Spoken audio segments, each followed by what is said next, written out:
Oye, Pedro, y fuimos portada el fin de semana en el New York Times. Hay que comentarlo en esta intervención, porque pues si el presidente de México leyó el periódico, el New York Times, seguramente se le atragantó el tamal de chipilín. Pues habla, por supuesto, retoma el tema trágico del tráiler, donde mueren estos 53 migrantes. Dice claramente que la mitad eran mexicanos, lo pone muy así resaltado.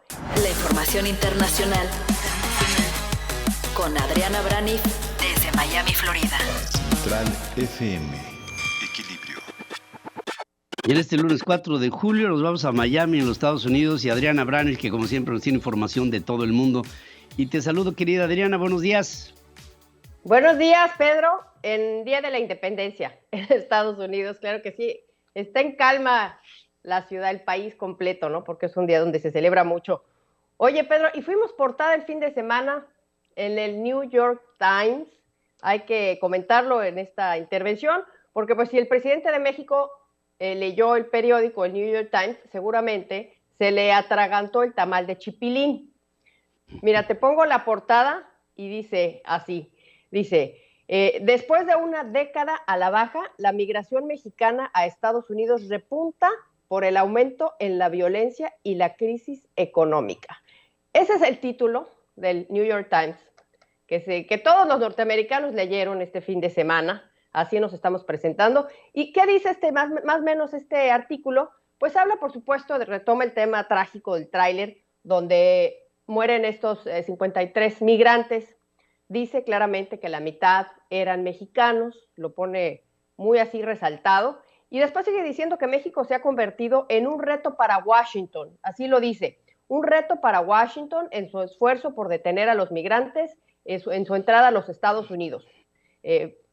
Así es como lo pone, ¿no? Entonces, antes de que, sigue diciendo el diario, quiero nada más ponerte lo más importante.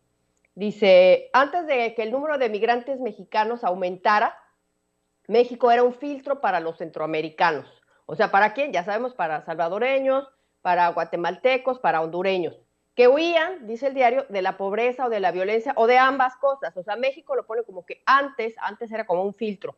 Y dice el diario que hoy el número de mexicanos detenidos en Estados Unidos pues ha aumentado, ¿sabes en cuánto? En 50% del 2019 al 2020. O sea, da la cifra y dice que pasó de 170,000 a 255,000 y la cifra sigue creciendo, dice el diario. Y escucha esto, Pedro, porque también es otro dato importante que dice el diario, y es importante la opinión de los diarios y los periodistas en Estados Unidos porque sí son escuchados. Y dice, la estrategia necesita cambiar.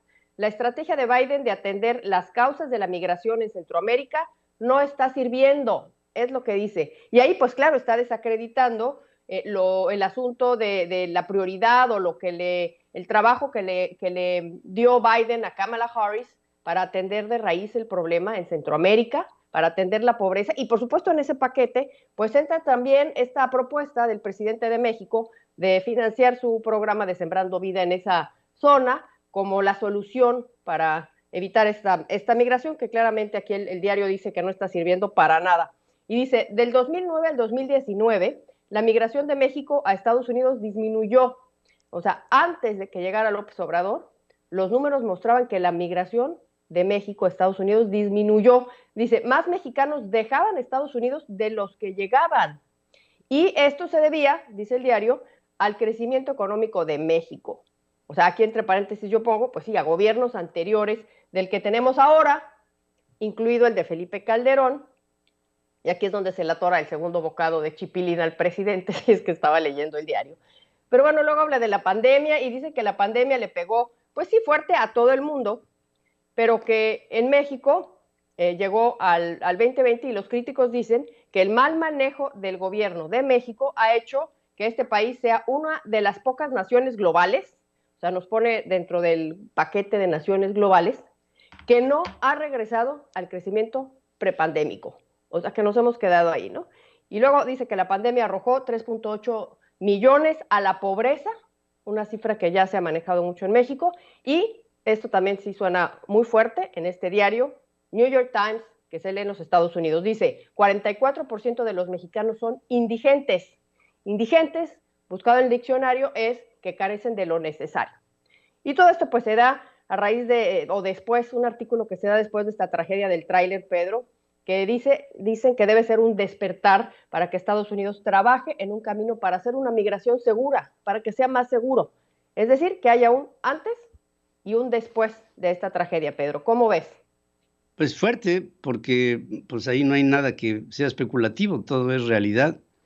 Y por más que se ha insistido, lo he visto sobre todo con más intensidad en estos últimos tiempos, en los que el gobierno trata de demostrar que ya estamos a niveles prepandémicos en términos, por ejemplo, de generación de empleo, asunto que yo todavía no veo porque gran parte de lo que incorpora el empleo es informal y, por supuesto, es menor ingreso del que se pudo haber tenido antes de la pandemia y en algunos casos, pues cero ingreso porque no hay trabajo. O sea que sí creo las condiciones de necesidad de los mexicanos por migrar son tales que en esta tragedia de San Antonio se demuestra con el 50% de los muertos que son de origen nuestro.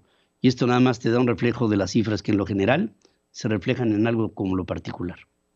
Sí, y esto se da en vísperas de esta reunión que va a tener el presidente de México a la Casa Blanca, justamente con Joe Biden. Ya sabemos que va a estar por ahí el 12 de julio.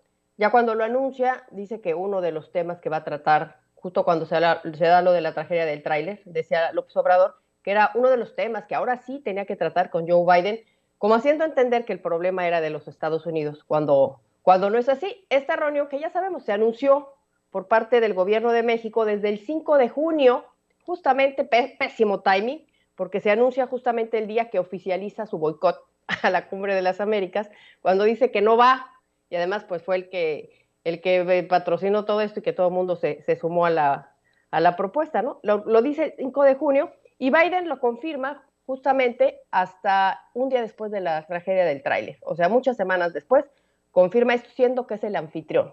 Así es que pues ahí va a estar esta reunión, vamos a ver qué sale de ahí, Pedro, pero migración es un tema muy importante y viendo ahorita las voces de los analistas en los diarios que dicen la estrategia de ayudar a Centroamérica no está sirviendo para nada, entonces vamos a ver en qué evoluciona todo esto, Pedro.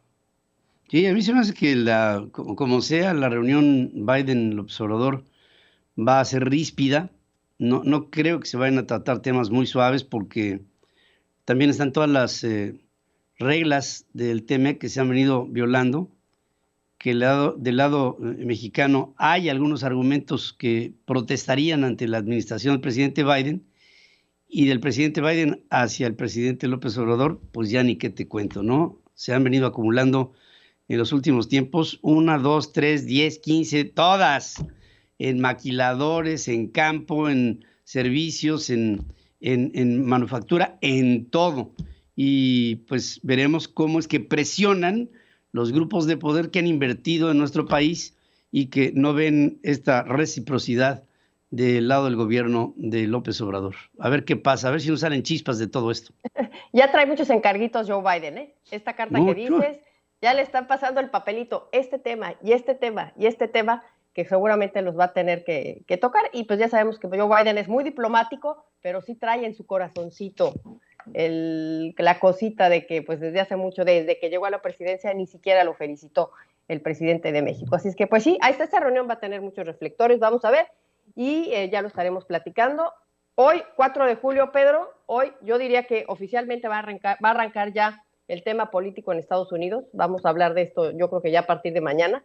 Ya hay muchas especulaciones, ya me parece que el gobernador de California va a querer lanzarse también como candidato. Vamos a ver, mañana lo platicamos. Hoy va a haber un spot que va a salir por todo Florida, que no es de Ron DeSantis, el gobernador, es del gobernador de California, que hace un spot para Florida. Y mañana te cuento de qué se trata, Pedro. Muy bien, pues ahí estaremos al pendiente con esta preguerra de lo que será la candidatura para la presidencia del lado del Partido Republicano. Sigue escuchando a Pedro Ferriz de Con. Central FM.